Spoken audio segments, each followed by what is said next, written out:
আসরে উপস্থিত জ্ঞানীজন, সুধীজন, বিজ্ঞজন, আমাদের আজকের নিবেদন ভাইবে রাধারম।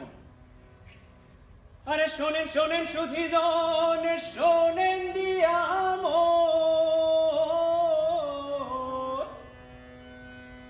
রাধারমণের পূর্ব কথা করিব বর্ণ। আরে রাধারমণের পূর্বপুরুষ বীরভূমেতে ছিল, আকস্মিক এক ঘটনায় শ্রীহট্ট আসিল। চক্রপাণি দত্ত ছিলেন বহতি এক লোক, সেই যুগেতে তিনি ছিলেন শ্রেষ্ঠ চিকিৎসক। আয়ুর্বেদিক দীপিকা ও ভানুমতি টিকা আর কত গ্রন্থ ছিল তার পাশে লেখা। শ্রীহট্টতে রাজা তখন গোবিন্দ কেশব, কঠিন রোগে আক্রান্ত।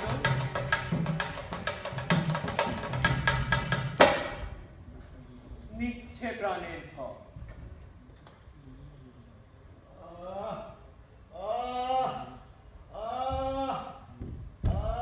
প্রণাম মহারানী। প্রণাম, বৈদ্য এসেছেন? আজ্ঞে মহারানী, বীরভূম থেকে চক্রপাণি দত্ত এসেছেন। জলদি ওনাকে পাঠিয়ে দাও। আজ্ঞে মহারানী।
এইভাবে বীরভূম থেকে আগত বৈদ্য চক্রপাণি দত্তের চিকিৎসায় মহারাজ গোবিন্দ কেশব ধীরে ধীরে সুস্থ হয়ে উঠলেন। মহারাজ গোবিন্দ কেশব চক্রপাণি দত্তকে বললেন, মহাশয়, আপনি আমায় করলেন জীবন দান, অধমের অনুরোধ রাখুন, এদেশে থেকে যান। জীবন সে তো স্রষ্টার দান, করেছি চেষ্টা। আমি ক্ষুদ্র মানুষ, সবই তার ইচ্ছা। সে আপনার বিনয়। মহাত্মা, থেকে যান। কৃতজ্ঞ চিত্তে সেবায় উন্মুখ, নবলব্ধ প্রাণ। সত্যি ভীষণ আনন্দিত, খুশি লাগছে বেশ। কিন্তু আমায় ফিরতে হবে, অপেক্ষায় স্বদেশ। তবু রাজার অনুরোধে করছি যে সম্মান। মধ্যম পুত্র মহিপতি রাখবে মোর স্থান। কাজ শেষে তিনি ফিরে যান নিজের দেশে। রাজা প্রজা সবাই তাকে বিদায় দিলেন দেশে। উমা মুকুন্দ পুত্রদ্বয়কে নিয়ে যান সাথে। মহিপতিকে রেখে যান কেশবচন্দ্রের হাতে। মহিপতি নামে পুত্র এদেশে রাখিয়া, জ্যেষ্ঠপুত্র সঙ্গে চলে বিদেশে গেলা। সেই মহিপতি কত অতি গুণবান, মহারাজা তাকে বড় করে সম্মান। তাকে দিলেন তিনি জমিদারি করি, সপ্তগ্রাম স্থানে করিলেন সবারি। তার পিতার স্থান সপ্তগ্রামে ছিল, সেই নাম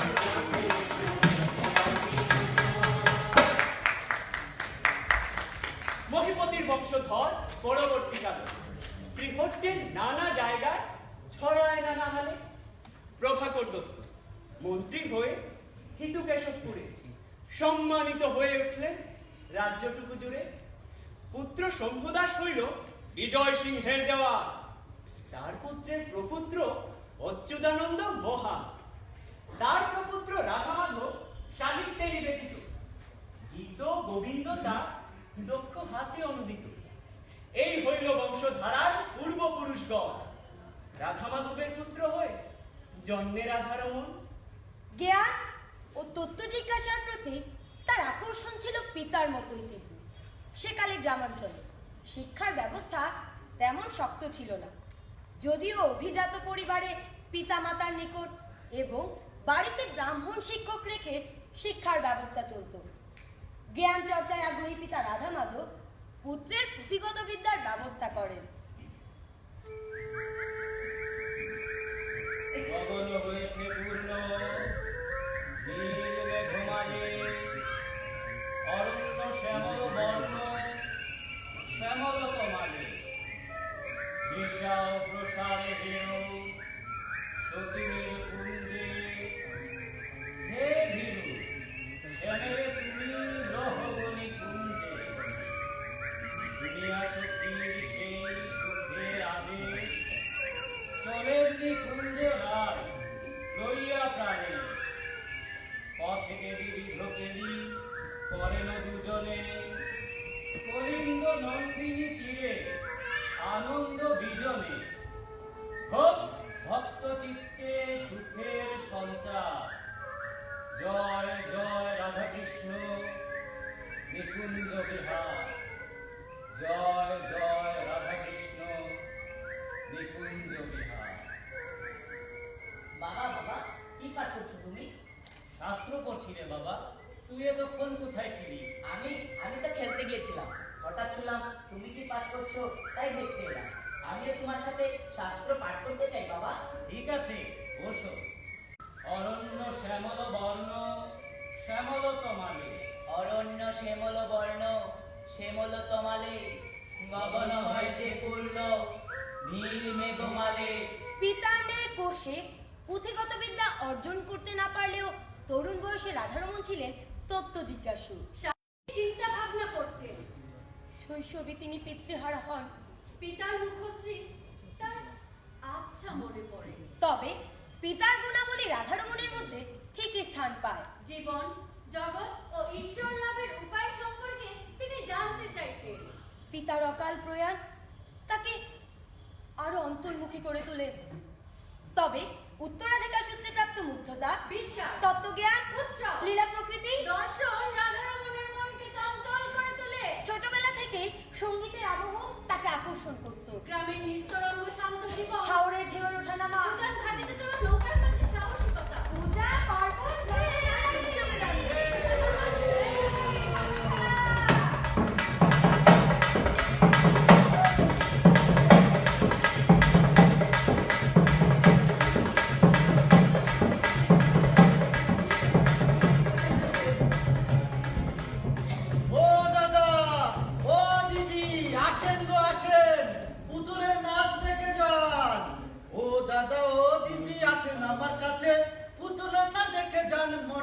আনন্দে।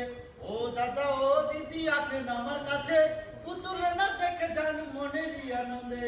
হে রাজা যাবে শিকারেতে রানী করে মানা, আরে না না না না না। রাজা যাবে শিকারেতে রানী করে মানা, আরে না না না না না। রানীর রাগে পাহাড় ভাঙে রাজা গলে না, রানীর রাগে পাহাড় ভাঙে রাজা গলে না, আরে না না না না না। সুরিলে জানি গো সুরি, রঙিন রঙিন রেশমি সুরি। দাম কত? লালটা দেখি, নীলটা দেখি। এ আসেন ভাই আসেন, সাপের খেলা। আসেন গো দিদিরা ও বাবুরা, দেখে যান গো সাপের খেলা। কালনা দিদি সাপের খেলা, কাকা কিলা রেখা। সাপের খেলা গো, সাপের খেলা। মিষ্টি রাইতা নিব দিদি, আও আও আও ও মিষ্টি রে ও লো মজা হইছে নি?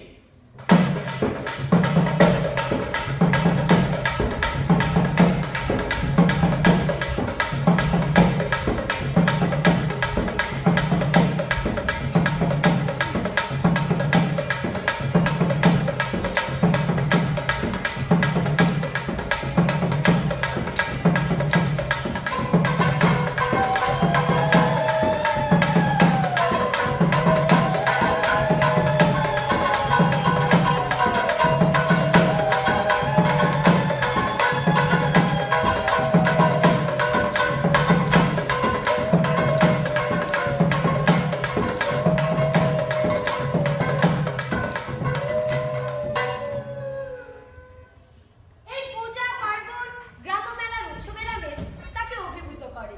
তিনি হয়ে ওঠেন স্বভাব কবি।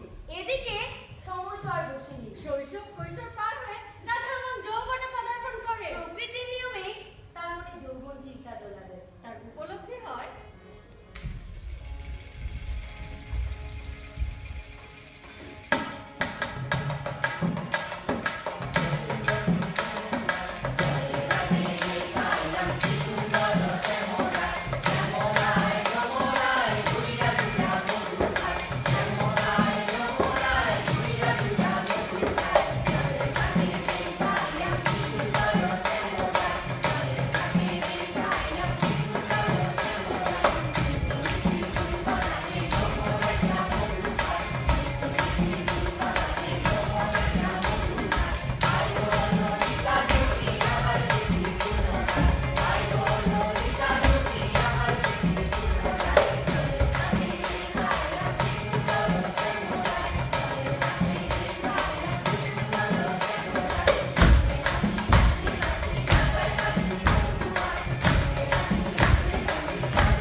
আসতেছে কেন?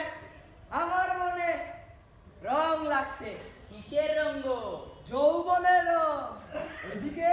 ওইদিকে রাধার মনে বয়স হয়েছে, সে এখন যুবক। আচ্ছা আপনারা বলেন তো, তার এখন কিসের দরকার? মেয়ের দরকার গো, মেয়ে। এই আপনারা বলেন তো, তার এখন কিসের দরকার? বউয়ের দরকার গো, হ্যাঁ, তার এখন বউয়ের দরকার। বউ। রাধারমণের বিয়ে ঠিক হয়। বাংলা 1250 কথা। মৌলভীবাজারের আদিবাসা গ্রামের মহাপ্রভু শ্রী চৈতন্যের পার্শ্বদ সেন শিবানন্দের বংশধর নন্দকুমার সেন অধিকারীর কন্যা গুণময়ী দেবীর সাথে রাধারমণের বিয়ে ঠিক হয়।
হৃদয় থেকে উদ্ভাসিত প্রতিমধ্যে বিশুদ্ধ প্রেমে উভয় মত্ত।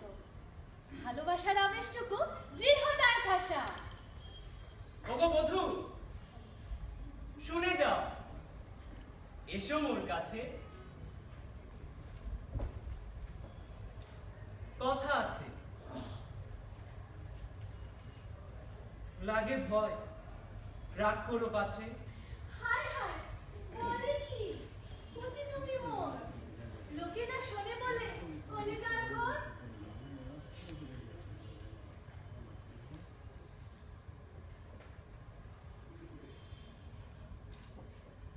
আমায় একটু যাইতে হবে।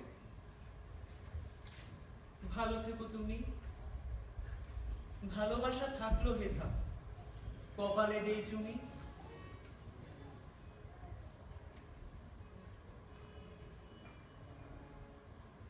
কেমনে থাকবো একলা আমি, তুমি বিহনে? চোখে থাকবে জল, হৃদয় পড়বে দহনে। আমি রব না রব না দিনে, রব না রব না দিনে, বন্ধু দিনে প্রাণ বাঁচে না। আমি রব না রব না দিনে, রব না রব না দিনে, বন্ধু দিনে প্রাণ বাঁচে না। এগো বন্ধু দিনে প্রাণ বাঁচে না, এগো বন্ধু দিনে প্রাণ বাঁচে না। না না না গো, না না না গো, বন্ধু দিনে প্রাণ বাঁচে না। আমি রব না রব না দিনে,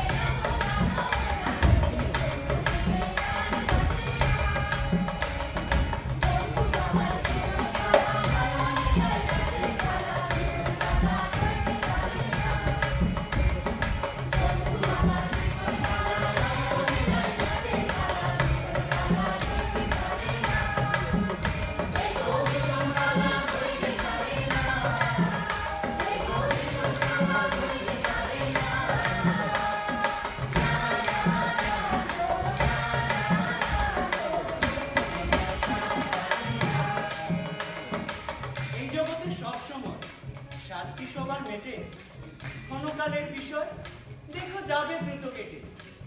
বলবো কথা গাছের শনে, বলবো জলের ঘাটে, মুখে দিয়া চাইয়া থাকবো ঈশান কোণের বাঁকে।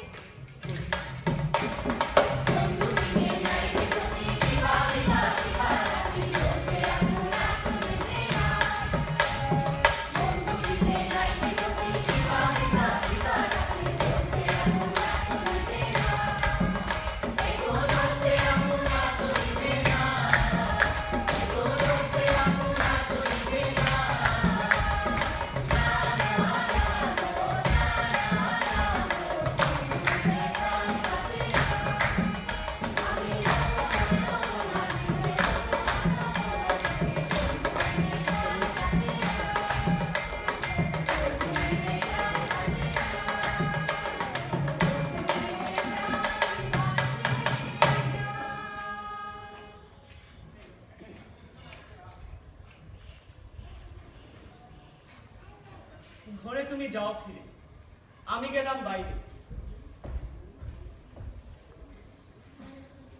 বিদায় নেয়ার কালে দুঃখ দেখাতে নাই রে।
অভিমান বিরহ ভালোবাসায় দিন কেটে যায় রাধারমণের।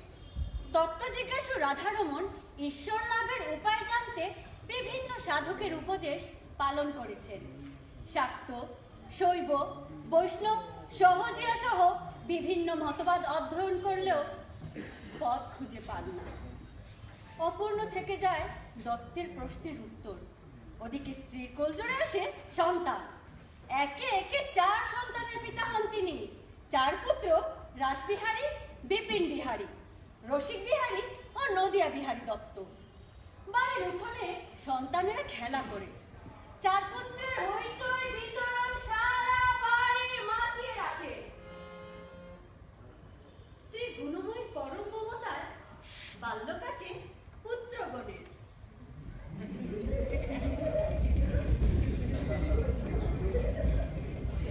চল কাবাডি খেলি। কাবাডি কাবাডি কাবাডি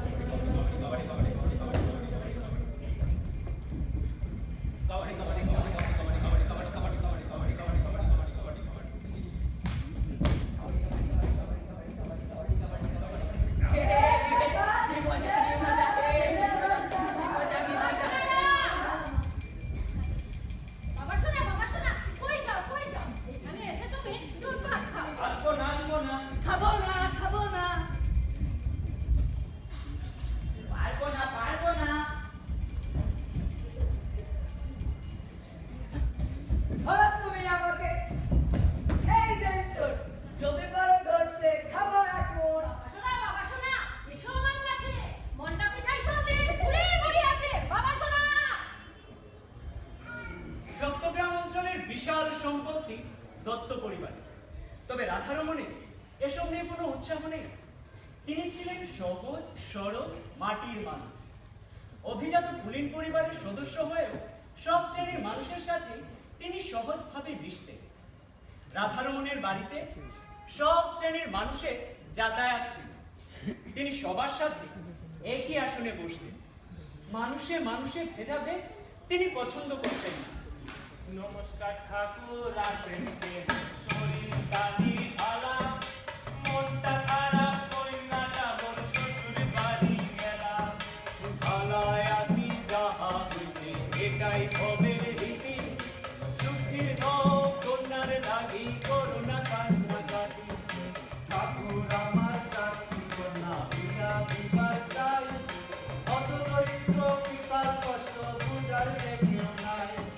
কে বলেছে কেউ নাই, আছেন ভগবান।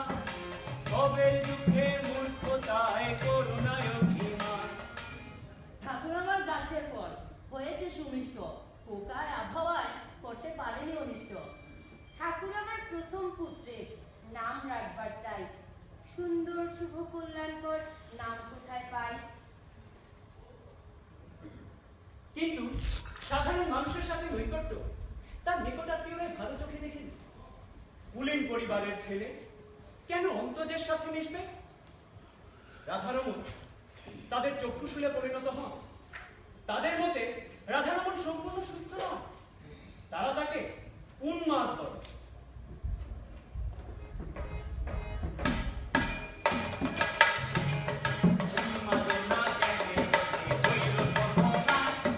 জমিদারের কাছে এসে সাধারণের সাথ, এই রকম মান রাখা হয়, কুড়িমের বাড়ি থেকে আসর ডাকো হায়।